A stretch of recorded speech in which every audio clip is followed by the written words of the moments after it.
नमस्कार दोस्तों। आज हम लोग क्लास 10th का सिविक्स स्टार्ट करेंगे और इस सिविक्स में हम लोग पहला चैप्टर लोकतंत्र में सत्ता की भागीदारी को स्टार्ट करने जा रहे हैं। ये चैप्टर का नोट्स आपको जैसे मेरे हाथों का हैंड रिटन नोट्स है। मैंने काफ़ी मेहनत से और अच्छे तरीके से एक एक पॉइंट को रीड करके NCERT प्लस भारतीय भवन दोनों बुक को पढ़ा है मैंने, और इसके आधार पर मैंने एक बेस्ट नोट्स बनाया है। इसी नोट्स को मैं अपने टेलीग्राम पर डालूंगा, जहां से आप लोग डाउनलोड कर लेंगे और उसको पढ़ेंगे और आपको यहाँ लेक्चर दे देंगे। इस लेक्चर को आप पढ़ेंगे। अब हम बिना समय बर्बाद किए अपने चैप्टर को स्टार्ट करते हैं और उसमें देखते हैं कि इसमें कि लोकतंत्र में जो सत्ता की भागीदारी है आखिर है क्या। देखिए, हम सीधा बात जानते हैं, आप सभी को जानते हैं कि शासन व्यवस्था का दो रूप होता है।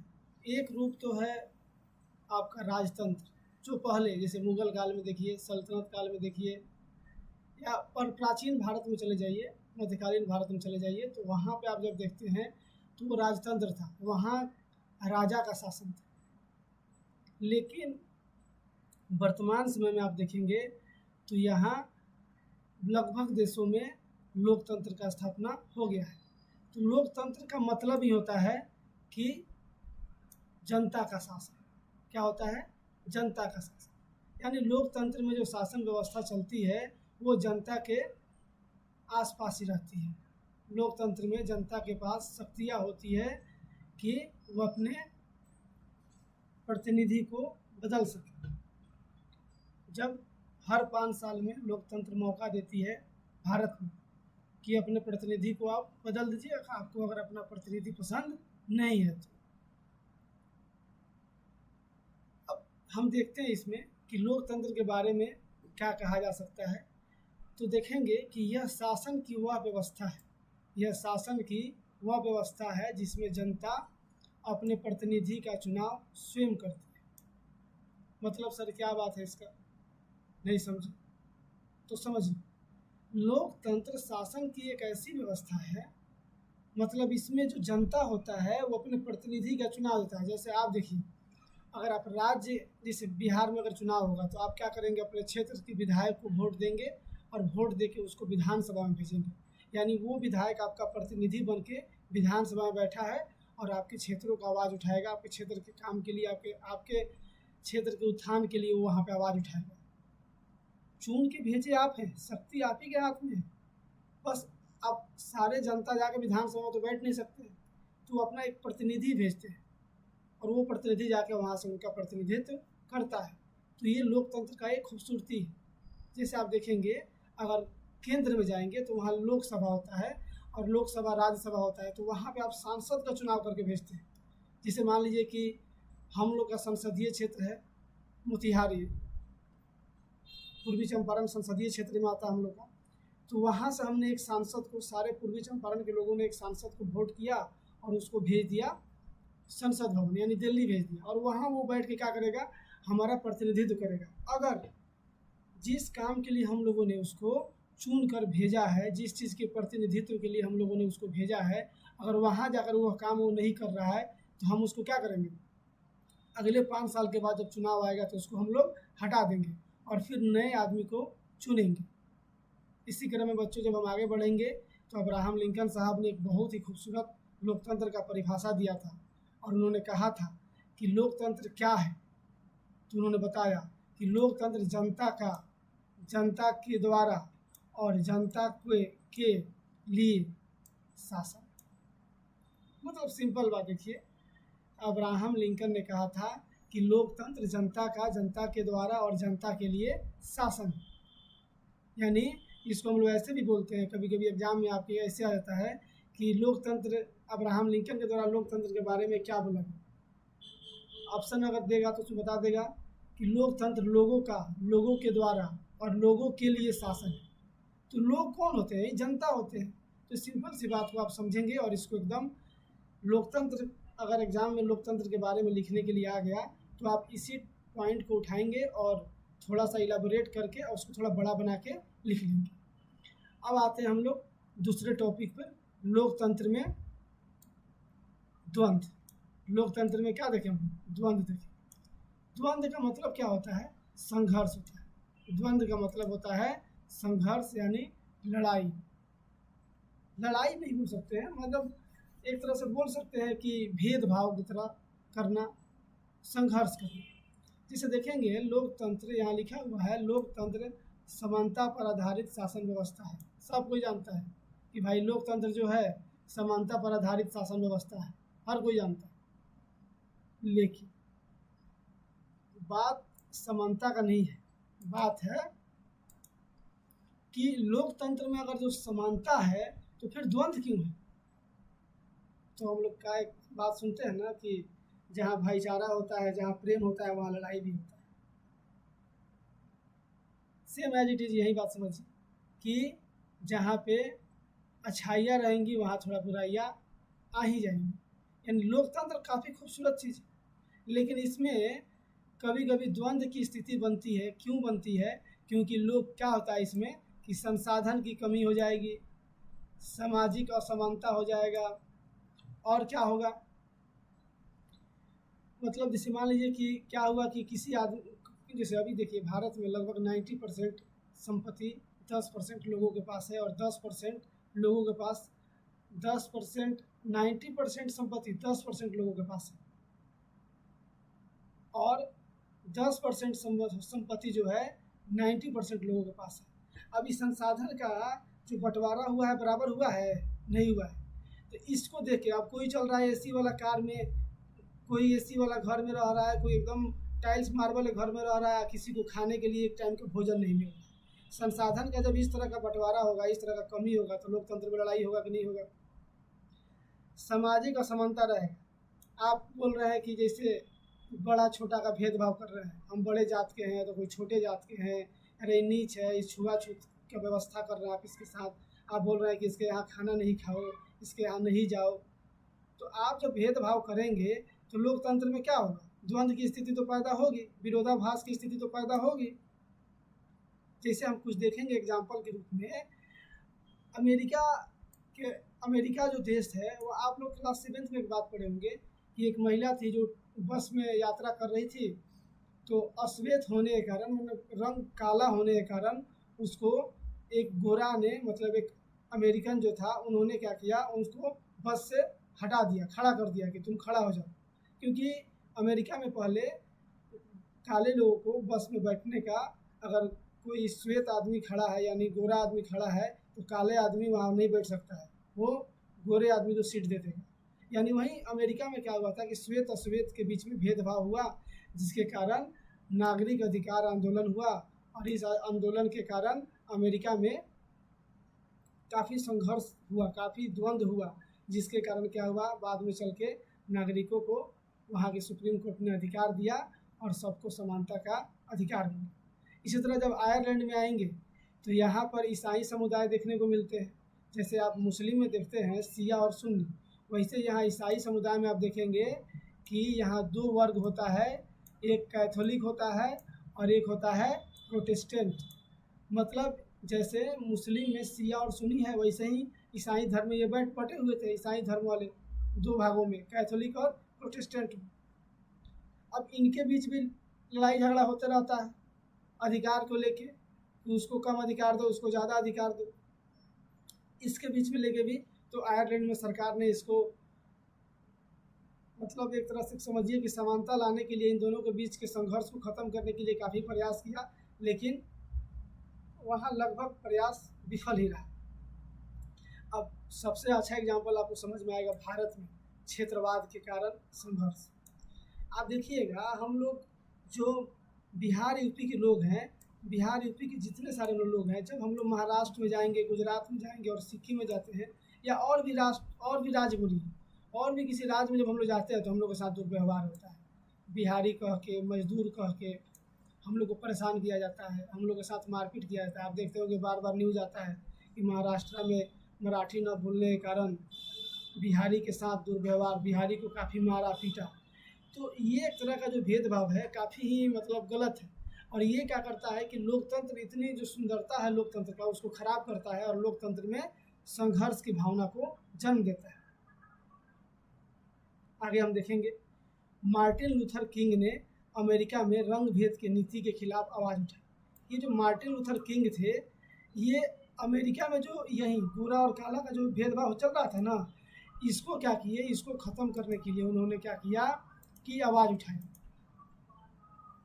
उठाया और एक ऐसे अमेरिका का सपना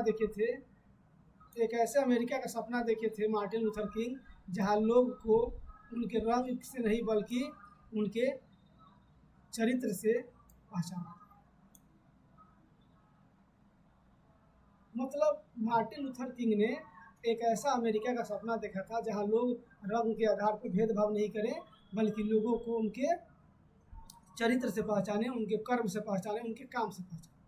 अब जितना हम लोगों ने पढ़ा इसको एक बार हम लोग समराइज कर लेंगे। हम लोगों ने सबसे पहले देखा लोकतंत्र के बारे में। लोकतंत्र का सीधा अर्थ होता है लोकतंत्र जनता का शासन है।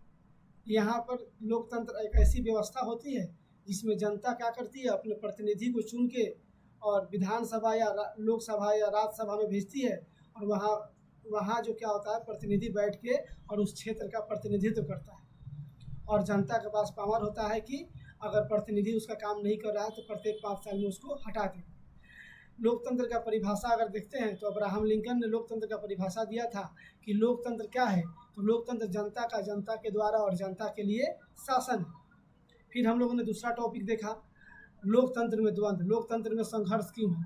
तो लोकतंत्र में संघर्ष होने के पीछे कारण है संसाधन की कमी होगी, रिसोर्सेज की कमी होगी, रिसोर्सेज के ऊपर कुछ लोगों का कब्जा हो जाएगा, सामाजिक असमानता रहेगा, समाज में कुछ लोगों को एकदम हीन दृष्टि से देखा जाएगा और कुछ लोग अपने आप को श्रेष्ठ बनेंगे। तो लोकतंत्र में संघर्ष तो होगा भाई, लड़ाई झगड़ा तो होगा ही भाई, विरोधाभास की भावना तो होगा ही भाई। तो इसका एग्जाम्पल देखें तो अमेरिका में देखिए, अमेरिका में नागरिक अधिकार आंदोलन हुआ था ना गोरा काला का भेदभाव को लेके। आयरलैंड में कैथोलिक और प्रोटेस्टेंटों के बीच जो लड़ाई हुआ था उसको लेके हुआ था ना। भारत में क्षेत्रवाद को लेके कि बिहारी लोग बिहारी को कितना परेशान करते हैं, जबकि अगर देखा जाए तो बिहार का इतिहास मुझे लगता है कि सबसे श्रेष्ठ इतिहास है। इसी बिहार का देन है जहाँ बौद्ध धर्म पनपा, जैन धर्म पनपा। इसी बिहार में इतना बड़ा एक विश्वविद्यालय, नालंदा विश्वविद्यालय, विक्रमशिला विश्वविद्यालय, जहाँ बहुत दूर दूर से लोग पढ़ने आते थे, विदेशों से पढ़ने आते थे। लेकिन आज यहाँ की राजनीति का ये राजनीति के कारण हमारा ये हाल हो गया है जो हमारे साथ आज दुर्व्यवहार हो रहा है। मार्टिन लूथर किंग थे, अमेरिका में जो भेदभाव गोरा काला का भेदभाव हो रहा था उसके लिए आवाज़ उठाए और उन्होंने कहा था कि मेरा सपना एक ऐसा है कि एक ऐसा अमेरिका मेरा सपना है कि जहाँ लोग किसी के रंग के आधार पर भेदभाव ना करें बल्कि उसके चरित्र को देखें और उसकी श्रेष्ठता को देखें। अब हमारा जो नेक्स्ट टॉपिक आएगा काफ़ी ही सुंदर टॉपिक है जिसका नाम है सामाजिक विभेद। अब आप देखिए सामाजिक विभेद क्या होता है, सामाजिक विभेद क्या होता है इसको आप समझिए। सामाजिक विभेद को अगर आपको समझना है तो सिंपल सी बात आप देखेंगे कि विभेद का मतलब होता है अंतर। समाज में जब भी अंतर होगा तो समाज में विभेद पैदा होगा। जैसे समाज में लोगों के बीच जन्म, जाति, धर्म, लिंग, भाषा एवं आर्थिक स्थिति, अमीरी गरीबी के आधार पर पाई जाने वाली अंतर को ही सामाजिक विभेद कहते हैं। जैसे कह रहा है कि समाज में लोगों के बीच क्या होता है, जन्म के आधार पर। मान लीजिए कि जैसे मान लीजिए लड़की जन्म हो गई तो लैंगिक विभेद करता है। ये बोलता है भाई लड़की है, ये लड़की को मार दो रे भाई, ये लड़की आई है तो गरीबी लेके आई है। जाति के आधार पर मान लीजिए कोई जाति में अगर कोई मान लेते हैं कि स्वर्ण जाति में पैदा हो गया वो अपना आप के श्रेष्ठ समझता है, लेकिन मान लेते हैं कोई आदमी है अगर वो मान लेते हैं कि अगर पिछड़ी जाति में पैदा हो गया, मान लेते हैं उसे पिछड़ी जाति सो कॉल्ड होती है, इसको हम पिछड़ी जाति भूलना नहीं चाहिए, लेकिन अब समाज में बटा हुआ है तो बोल रहे हैं। तो पिछड़ी जाति में किसका जन्म हो गया, जैसे मान लीजिए कोई आदमी है राजपूत है, राजपूत में जन्म हो गया, पंडित में जन्म हो गया, किसी बच्चा का जन्म हो गया जैसे चमार का जाति में हो गया या मान लीजिए मुसहर जाति में हो गया। अब यहीं पे जाति के आधार पे क्या होता है, अंतर होना शुरू हो जाता है। इसको लोग विभेद करना इसके साथ शुरू कर देते हैं। धर्म के आधार पर हिंदू है मुस्लिम है तो हिंदू मुस्लिम के आधार पर भेदभाव होना शुरू हो जाता है। लिंग के आधार पर भेदभाव होना शुरू हो जाता है। भाषा के आधार पर बताए ही है कि बिहार, अगर बिहार के लोग जाते हैं महाराष्ट्र में या दक्षिण भारत में, तो वहाँ बोलता है कि भाई तुम मराठी बोलो, नहीं बोलेगा तो मारता है। आर्थिक स्थिति, अमीरी गरीबी, ये तो सबसे बड़ा विभेद का मतलब एक तरह से है। आजकल देखिए, अगर कोई गरीब है, बस में यात्रा कर रहे हैं और मान लेते हैं कि कोई मजदूर आदमी बस में बैठ गया, देखते हैं कि उसके पास लोग बैठने से हटते हैं, अरे भाई यही इसका शरीर बदबू दे रहा है, दे रहा है, साफ सुथरा नहीं है। अरे भाई मजदूर आदमी है, मेहनत किया है, काम किया है। अब उसके साथ जब आप इस तरह का भेदभाव करेंगे तो उसके मन में आपके लिए तो कहीं ना कहीं गलत और ख़राब बात तो बैठेगा ही, और यही सामाजिक विभेद हो जाता है। सामाजिक विभेद के उत्पत्ति का अगर कारण आप देखेंगे तो यह दो कारणों से उत्पन्न होता है। दो कारण सर मतलब नहीं समझे। दो कारण का मतलब होता है एक जन्म के आधार पर। जैसे किसी व्यक्ति का जन्म किसी जाति, धर्म, समुदाय या क्षेत्र में होगा, यह उसके हाथ में नहीं होता है। स्त्री, पुरुष, काले, गोरे का अंतर भी जन्म आधारित होता है। यानी देखिए, अब जन्म के आधार पर क्या हो गया कि अब कोई किसी जाति में, किसी धर्म में जन्म ले लिया, ये तो उसके हाथ में है नहीं।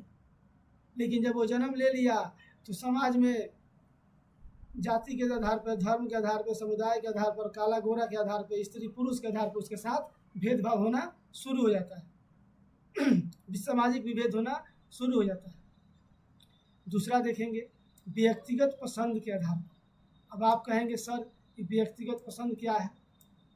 व्यक्तिगत पसंद का अगर आप बात करते हैं तो जैसे मान लेते हैं आप कि कुछ विभेद हमारी अपनी पसंद से बनते हैं, जैसे धर्म परिवर्तन करना, अंतर्जातीय विवाह करना, या अपने पसंद के कोई अलग पेशा चुनना। अब एक बात बताइए, अब सिंपल सा बात समझिए। हम लोगों ने देखा सामाजिक विभेद क्यों होता है। जब समाज में किसी तरह से भेदभाव होना शुरू होगा, अंतर होना शुरू होगा, तो अंतर ही विभेद बन जाता है। अंतर को हम लोग क्या बोलते हैं? विभेद बोलते हैं। अब ये जन्म के आधार पे होता है। अब मान लेते हैं भाई हमारा जन्म मान लेते हैं किसी जाति में हो गया, तो मेरे हाथ में थोड़े है। अब मेरे माता पिता उस जाति से आते हैं, मेरा जन्म हो गया, तब हम भी उसी जाति के हो गए। अब हम नहीं जानते हैं कि हम पिछड़ी जाति में जन्म ले लिए हैं, तो हमारे साथ जाति के आधार पर भेदभाव होगा।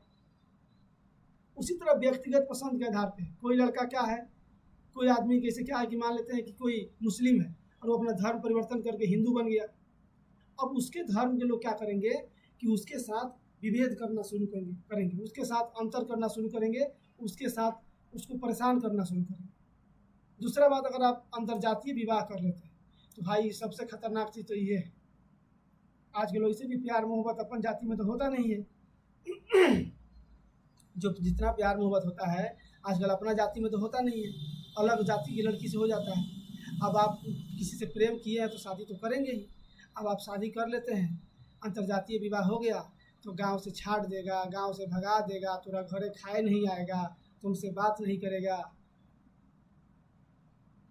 तो एक तरह से आपके साथ विभेद हुआ कि नहीं हुआ। वैसे ही आप देखते हैं कि अपने पसंद का कोई पेशा चुन ले। अब मान लेते हैं भाई हम अभी पढ़ाई लिखाई कर रहे हैं, मेरा पेशा पढ़ाई लिखाई या नौकरी करना है, हम चाहते हैं कि पढ़ लिख के हम नौकरी करें।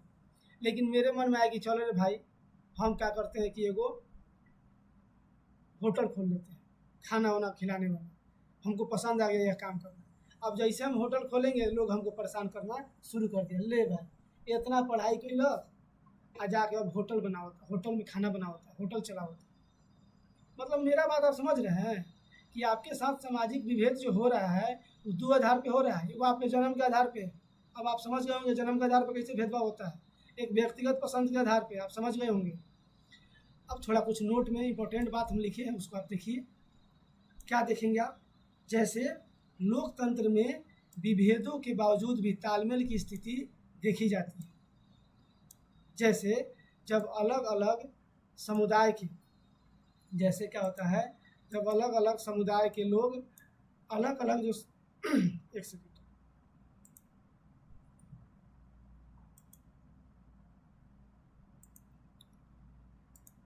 जब क्या होगा, जब अलग अलग समुदाय के लोग एक दूसरे के बीच क्या करेंगे,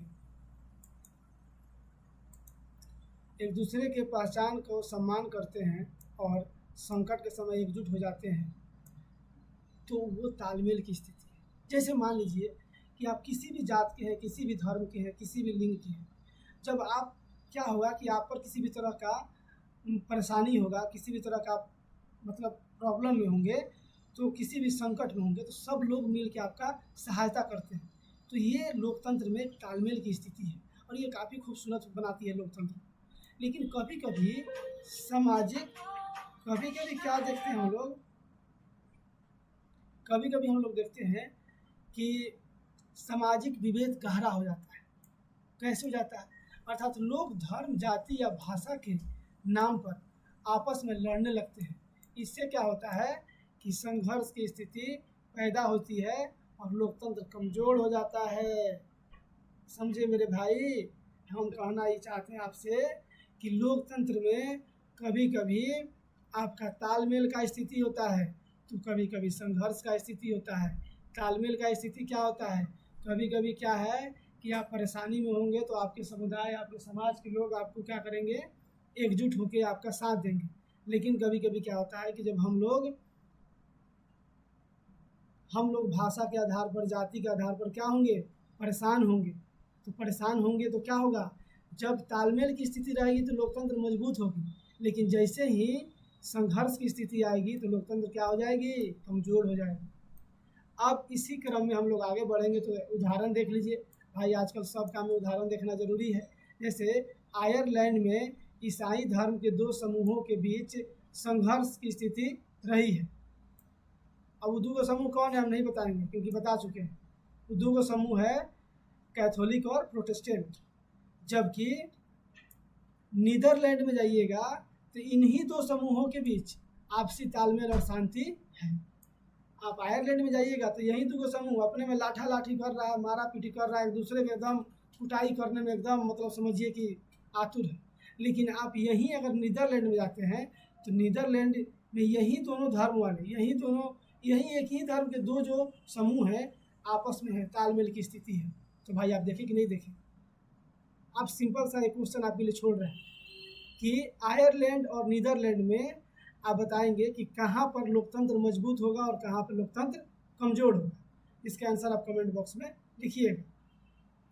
इसी क्रम हम आगे बढ़ेंगे, उदाहरण में देखेंगे बेल्जियम में अलग अलग भाषा बोलने वाले के बीच तालमेल मजबूत है, लेकिन श्रीलंका में तमिल और सिंगली भाषा समुदाय के बीच, तमिल भाषी और सिंगली दोनों जो समुदाय के लोग हैं उनके बीच क्या है? संघर्ष। सिंपल सा बात देखो भाई, अभी थोड़ा थोड़ा आप लोग थोड़ा मान लीजिए कि मेरा पहला वीडियो है तो थोड़ा बहुत क्या है कि अभी सिस्टम को समझने में थोड़ा सा परेशानी हो रहा है, तो थोड़ा बहुत वीडियो में किसी तरह का फ्लक्चुएसन हो सकता है। तो आपको इस सब चीज़ को लेके पैनिक नहीं होना है, धीरे धीरे सुधर जाएंगे भाई। हाँ, सीख जाएंगे जब सब कुछ तो अच्छा से पढ़ाएंगे। अभी जिस तरह पढ़ा रहे हैं पढ़िए, कंटेंट बढ़िया है इसका हम गारंटी लेते हैं। आप इसको पढ़िए और आप अपने मैट्रिक एग्ज़ाम में हम गारंटी देते हैं इस कंटेंट के आधार पर आप एग्ज़ाम दीजिए, आपका नंबर सबसे हाई आने का चांस रहेगा। जैसे अभी हम देखें कि तालमेल और संघर्ष की स्थिति हम लोग देख रहे थे ना, तो आयरलैंड वाला और नीदरलैंड वाला तो देख ही लिए। एक आप बेल्जियम देखिए, बेल्जियम एक छोटा सा देश है। आप आगे एक दो चैप्टर के बाद इसके बारे में बेल्जियम और श्रीलंका के बारे में पढ़ेंगे। फिलहाल आप उसका एग्जाम्पल देखिए। जैसे बेल्जियम में क्या है, अलग अलग भाषा बोलने वाले लोग हैं,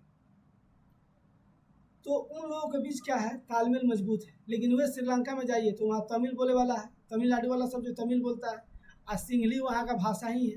अभी दोनों समुदाय का, अब सिंगली लोगों का संख्या वहाँ ज़्यादा है, तमिल का संख्या कम है। अब सिंगली वाला तमिल पे हावी हो जाता है। आप जानते ही हैं कि राजनीति भी होता है, तो जिसका संख्या ज़्यादा है उसी के आधार पर राजनीति होता है। तो वहाँ का सरकार भी क्या करता है? सिंगली भाषी लोगों के लिए काम करता है, तमिल वाले लोगों के लिए काम नहीं करता है। जब एक घर में दो बेटा है, एक बेटा के साथ आप इंसाफ कीजिएगा, दूसरे के साथ नाइंसाफ़ी कीजिएगा तो मारपीट तो होगा ही। तो वही हो रहा है। अब आइए आपके लिए एक बढ़िया सा टॉपिक है, विभेदों का लोकतांत्रिक राजनीति पर प्रभाव एवं पढ़ना। अच्छा भाई एक बताइए कि जब सामाजिक विभेद जब पैदा हो गया, लोकतंत्र में जब विभेद पैदा हो गया, तो जब विभेद पैदा हो गया तो उसका भाई राजनीति पर क्या प्रभाव पड़ता है? ये भाई सारा खेल राजनीति का है, इस बात को समझिए। राजनीति का सामाजिक विभेद पैदा करने के लिए भी जिम्मेदार राजनीति है। और राजनीति पे इसका प्रत्यक्ष समझिए कि सीधा इसका प्रभाव पड़ता है। क्या पड़ता है? राजनीति और सामाजिक विभेद एक दूसरे को प्रभावित किए बिना नहीं रह सकते हैं। एक तरह पति पत्नी है, अगर पति है तो पत्नी के बिना नहीं रह सकता है, और पत्नी है तो पत्नी के पति के बिना नहीं रह सकती है। जैसे आप समझ लीजिए कि जीने मरने का कसम ही खा लिया है कि राजनीति और सामाजिक विभेद दोनों एक दूसरे को प्रभावित करता है। आजकल राजनीतिज्ञ सामाजिक विभेद को अस्त्र के रूप में उपयोग करते हैं और चुनाव जीतने के लिए विभिन्न सामाजिक समूहों से अलग अलग वायदा करते हैं। वायदा माने वादा। अब सामाजिक समूह में कौन आता है? जाति और धर्म। एक बात आप समझिए, सीधा सा स्पष्ट बात है कि एक बात देखिएगा, नेताजी लोग आएगा अच्छा वादा करके जाएगा, हम ओबीसी समुदाय के लोगों के लिए आरक्षण बढ़वाएंगे, हम ये करेंगे, हम वो करेंगे, और क्या करेगा? समाज में विभेद पैदा कर देगा। और ओबीसी समुदाय वाला क्या करा? अभी एक बिल आया था, यूजीसी बिल, आप सबको जानते होंगे। एक बिल आया था यूजीसी बिल। इस बिल में कहा कि SC/ST जो एक्ट होता है वो उसको प्रभावी करेंगे कठोर रूप में यूनिवर्सिटी में। अब यूनिवर्सिटी में सब धर्म जाति के लेके पढ़ता है। अब मान लीजिए कि अब हिंदू धर्म में जैसे कि SC/ST है, और मान लेते हैं कि ओबीसी है, और स्वर्ण कैटेगरी के बच्चे भी हैं, जनरल कैटेगरी के बच्चे। अब क्या होगा कि अब SC/ST वाला जो बच्चा है उसके खिलाफ जो जनरल कैटेगरी का बच्चा है, सामान्य श्रेणी का जो बच्चा है, उसके मन में भेदभाव बढ़ गया, विभेद पैदा हो गया। बोलता है भाई इसको तो सरकार इतना क्या कर रहा है, इसके लिए फ़ायदा दे रहा है, इसको सपोर्ट कर रहा है, हम लोग के लिए कुछ कर नहीं रहा है, इस सब के प्रति इस सब से दोस्ती मत करो। यही विभेद पैदा हुआ कि नहीं हुआ?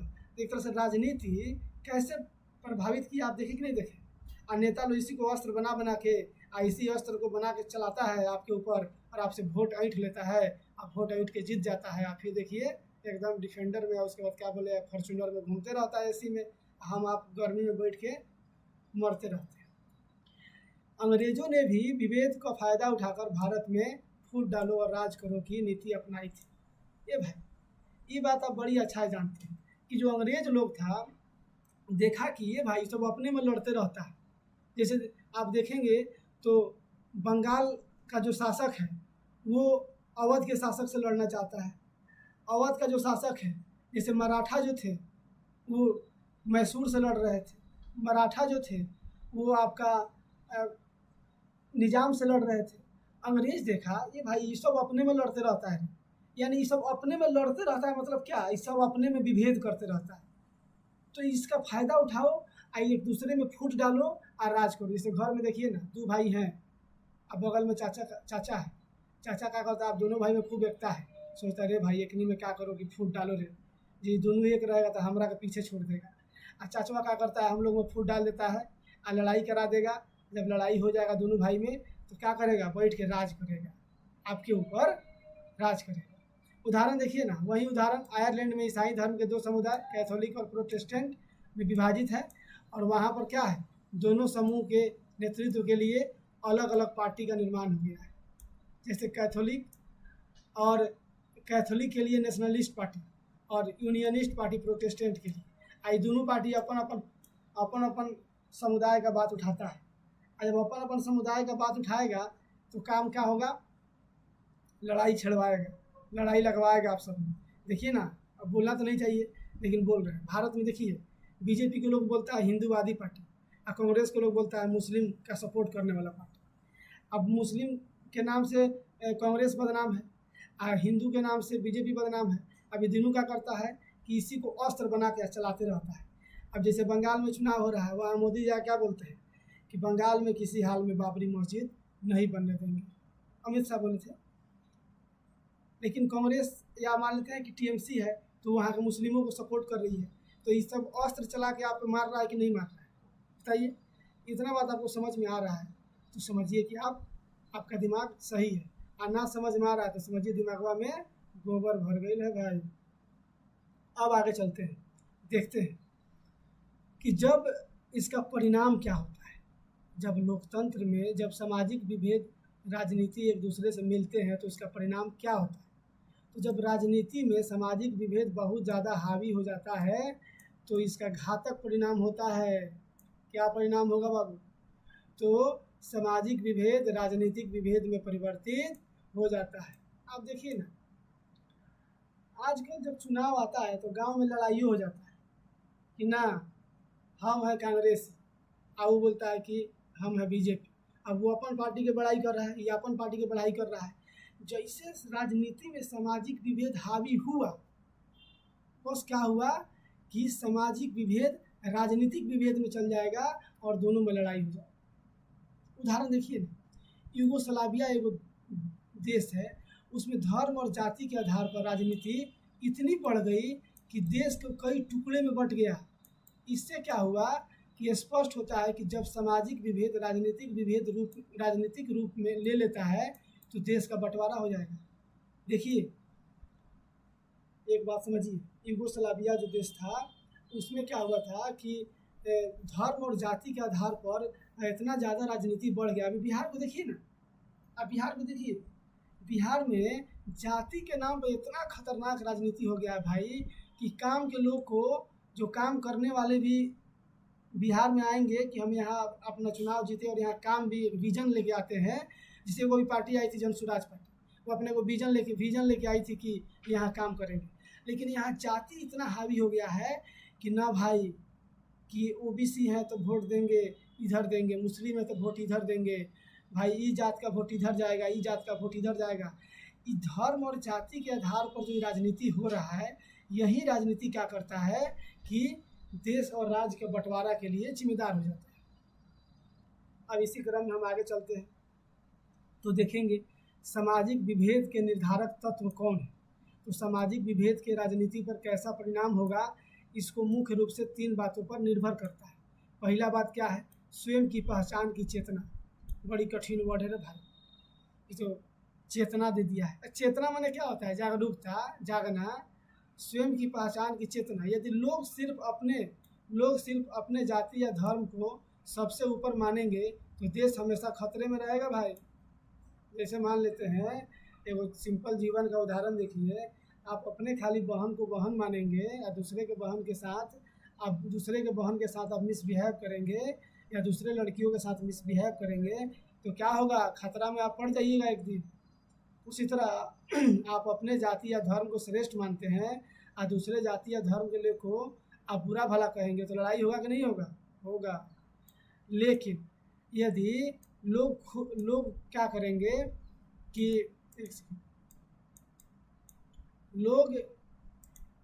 यदि लोग खुद को सबसे पहले देश का नागरिक मानेंगे और दूसरे धर्म और जाति के लोगों की भावना का कदर करेंगे तो क्या होगा? देश में एकता बनी रहेगी। अब आप मान लीजिए आप हिंदू धर्म के लोग हैं, आपका गांव पूरा हिंदू धर्म के लोगों से भरा हुआ है, अब बगल में 5-10 घर मुस्लिम धर्म के लोग रहता है, आप उसके साथ भेदभाव करेंगे? नहीं, आप उसके साथ मिल के रहेंगे, उनके भावनाओं का कदर करेंगे, उनके धर्म का कदर करेंगे।